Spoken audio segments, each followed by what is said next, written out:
We're kicking off with CM Punk, who hasn't been featured on Raw in some time thanks to his torn triceps, but was spotted in the crowd during this week's NXT. Punk watched on as the Gold Brand superstars continued on the road to NXT Stand and Deliver, but his presence at the show came as a huge surprise to many.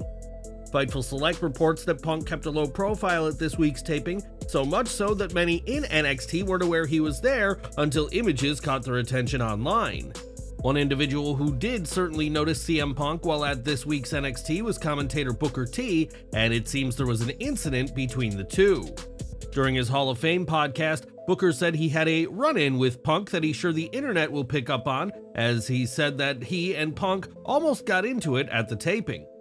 Booker didn't go into detail as to what exactly happened, but said he'd be open to talking about it at a later time, leaving fans to wonder what exactly was said between the two. Whatever that may be, fans can expect Punk on an upcoming episode of Raw scheduled in his hometown of Chicago on March 25th, as he's being advertised for the show. It remains to be seen what else CM Punk does on the road to WrestleMania 40, but it certainly seems like something went down between himself and Booker T this week. It's unclear at this time what exactly transpired between CM Punk and Booker T, but wrestling fans are seeing this as the latest example of Punk's destructive behavior. On Twitter, fans reacted to the news of the run-in between the two, with one saying it was only a matter of time before Punk started causing trouble backstage. Another questioned how long it'll be until Punk is fired again, while one simply said, "Oh boy, here we go." There were some who took issue with Booker in this situation, with one saying he was acting petty by bringing up the matter on his podcast.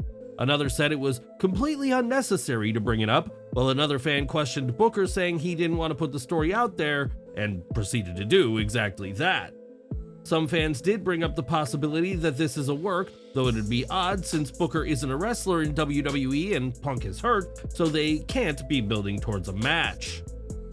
Whatever happened, hopefully we get some clarification soon, and what do you think happened, or is this just Booker working? Give your take in the comments. For years, Jey Uso was part of the Bloodline and was seen as the right-hand man of Roman Reigns until his stunning exit from the faction in mid-2023. Now Jey is his own man and has been making serious waves on Monday Night Raw, but he's open to seeing the Bloodline expand, even without himself being a member. In an interview with the Battleground podcast, Jey said he would be open to other family members aligning with the tribal chief, noting, "We family at the end of the day." Of course, the NYE wrestling family is large and vast, with names from both inside and outside WWE being potential additions to the Bloodline. In addition to the likes of Naomi and NXT GM Ava, there's also Zilla Fatu, the son of Umaga, who has said he is willing to join, and MLW alum Jacob Fatu has shared a similar sentiment. Ultimately, WWE will get the final say as to which wrestlers are made official members on TV. And would you like to see the Bloodline expand? Let us know in the comments below. Over to AEW, as the big business Dynamite saw the arrival of Mercedes Mone, who got a huge response in Boston, even if her debut was hardly a surprise. Fans are eager to see what Mone does next after coming to Willow Nightingale's aid this week, and now we know why exactly the CEO joined AEW.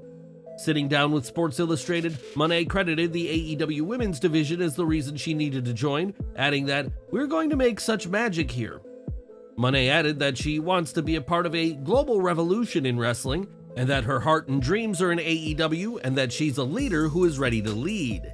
It appears Mone has already set her sights on being the top woman in AEW, which should be alarming to AEW Women's World Champion Toni Storm and TBS champ Julia Hart. It's yet to be confirmed when Mone will have her in-ring debut as an all-elite talent, but after a strong showing on Dynamite, expectations are high for the former WWE star. Mercedes Mone certainly caught the wrestling world's attention with her AEW debut this week, and she also has caught the attention of the NBA. During a Boston Celtics game against the Phoenix Suns, Reggie Miller took the opportunity to highlight her recent signing with AEW, and she was featured on the big screen. Mone was also sharing her time at the game on social media, and it goes to show just how much star power AEW's newest signing has, both in and out of the ring. Since her return to WWE in January 2023, Chelsea Green has had issues with Adam Pearce and the decisions made by the current Raw general manager. With her hilarious antics on screen, Green has been a hit with fans, and could the former women's tag champion be in line for a huge match at WrestleMania 40? When a fan suggested on Twitter that Green should face Pearce in a match next month, the Hot Mess gave her approval, stating, "I can get behind this." With less than 3 weeks remaining until the show of shows, we will have to wait and see if WWE goes with this idea, but is this one you'd like to see next month at WrestleMania 40? At AEW Full Gear last year, it was confirmed that Will Ospreay would be signing with the promotion, and he made his in-ring debut as an all-elite talent at Revolution 2024. AEW beat WWE to sign Ospreay, as many suspected he'd be part of the NXT Europe brand, but it turns out some in the Stamford company didn't see Will as the right guy to sign. According to Dave Meltzer on Wrestling Observer Radio, Triple H did not consider Ospreay's promo skills when considering signing him, instead just knowing him as a good wrestler. Meltzer added that WWE offered a lot less money to Ospreay compared to AEW, and suggested that Triple H is probably kicking himself after seeing Will's promo this week. On the Talk is Jericho podcast, Ospreay said that AEW offered the better deal, which allowed him the chance to keep living at home in the UK. With a stepchild who recently started school, Will didn't want to move his family thousands of miles away from home, which he feels he'd have had to do had he signed with WWE. Ospreay has done what he thinks is best for his family, and Triple H reportedly didn't see him as a charismatic guy. And do you think Will made the right choice by going with AEW? At WrestleMania 36, The Undertaker competed for the final time as part of the unique Boneyard match, which saw him defeat AJ Styles in cinematic fashion. While the Phenom has made appearances since then, the Hall of Famer has yet to get back in the ring, but this transition hasn't been easy for the dead man. Speaking on a Patreon Q&A for subscribers of his 6 Feet Under podcast, The Undertaker was asked about his retirement and admitted that it's been tough for him. He added, "I'm still coming to grips with it, and I may or may not have said to my wife recently that I was going to make a comeback. Fortunately, I think I've talked myself out of that." The Undertaker doesn't plan on wrestling again, at least for the moment, and on the show, joked that Sting had ruined the idea for one final match by retiring at Revolution. For years, fans hoped to see The Undertaker versus Sting, but that match never happened, and unless something monumental changes soon, it never will happen. The Undertaker has hung up his boots, but this hasn't been easy. And do you think we'll see one final match from the legendary Phenom of WWE? From one legend of the ring to another now, as Paul Wight dominated in WCW as the Giant, became a WWE household name as the Big Show, and today can be found in AEW. In AEW, Wight has only wrestled a handful of times, and it's clear that his in-ring career is winding down, but his time in the ring isn't over just yet. Taking to Instagram, Wight shared that he was taking the trash can out on his day off, but added that he'll be back in the ring soon. Wight's most recent match saw him reunite Jericho with Chris Jericho as part of Y2J's most recent Rock and Rager Wrestling at Sea cruise back in January. Paul Wight knows the end of his career is coming, but it won't happen just yet, as the former world champion has a chokeslam or two left to deliver. More from Mercedes Mone now, as fans flock to Boston to see her AEW debut on this week's Big Business, as did 3 familiar names from WWE. Bayley, Tamina Snuka, and Naomi all went in disguise to AEW to watch Mone debut, though we're not sure we can call big wool masks that much of a disguise. On Twitter, Mone reacted to a video of Bayley and Naomi getting ready for their undercover mission, and was touched, telling the group, "I love you guys."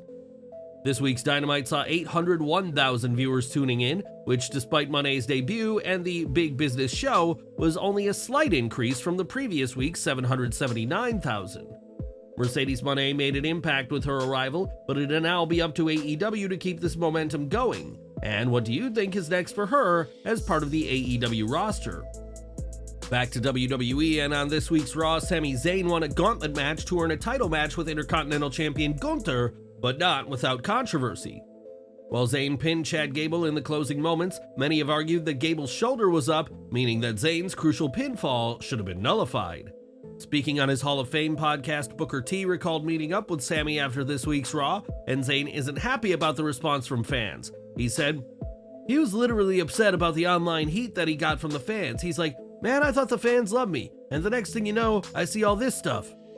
Many have argued that Chad Gable, a sentimental favorite, should be added to the match at WrestleMania 40, making it a triple threat for the Intercontinental Championship. We'll have to see if that ever happens, but do you think Chad should be added, or should Sami vs. Gunther be one-on-one? Give your thoughts in the comments down below. Speaking of controversial finishes, this week's WWE NXT saw one when Gigi Dolan took on Ariana Grace with a unique stipulation attached. In the match, Grace hit Dolan with a low blow behind the ref's back, only for Dolan to return in kind, but the ref saw Dolan using the low blow and called for the DQ. Fightful Select reports that this finish caught many within WWE by surprise, but the women involved were credited for selling what was a rare way to end their match. Grace, channeling the comedy chops of her father Santino Marella, was hilarious with her facial expressions after being blowed and was particularly cross-eyed after the move. As per the match stipulation, Dolan will now be taught how to be a proper lady by Grace, and we're sure the pair will continue to thrive after this week's impressive match. This week's NXT also saw the LWO in action as Cruz del Toro and Joaquin Wilde faced off against OTM in the opening match. The LWO has been winning fans over thanks in part to Wilde's insane dives outside of the ring, and those in WWE have also been taking notice of the young superstar. Fightful Select reports that during this week's match, Wilde was originally supposed to get much more distance during the dive so that OTM could recover and catch him in time. Things didn't go exactly as planned, but the report added that Wilde has been praised backstage for his willingness to take part in such huge spots. As to whether that praise leads to bigger opportunities for him, time will tell, but Joaquin Wilde is certainly making the right moves in and out of the ring. Earlier this month, Dominik Mysterio tied the knot with his longtime girlfriend Marie Juliette in a ceremony attended to by family, friends, and his fellow superstars. In a clip that's gone viral online, Dominik tried to deliver a speech at the reception, only to be drowned out by boos in a similar scene to what fans see each week on WWE TV. While speaking to Steve Fall, Damian Priest reflected on attending the wedding and revealed that it was his idea to boo Dirty Dom during his reception speech.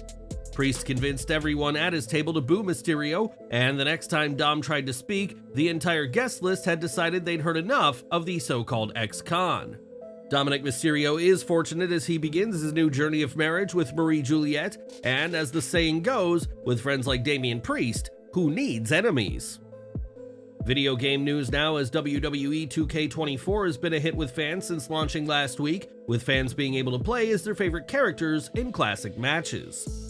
It's hardly a surprise that Cody Rhodes and Roman Reigns have proven to be two of the most popular stars to play as, but one has sufficiently triumphed over the other. On Twitter, the WWE 2K Games account acknowledged that Roman Reigns has been played as in 1.01 million online games, an impressive number, but far below Cody Rhodes. With 1.1 million games played as the American Nightmare, it's clear the fans are more supportive of Rhodes, and another sign of momentum for Cody ahead of WrestleMania 40. WrestleMania 40 news now, as the card for this year's show is coming together nicely, but one name yet to be booked is Monday Night Raw's Bronson Reed.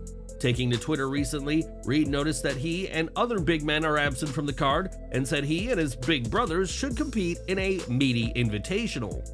Reed mentioned Big E as the inspiration for the aforementioned Meat Fest, and in a tweet of his own, Viking Raider Ivar said he's ready for WrestleMania XL to go extra large.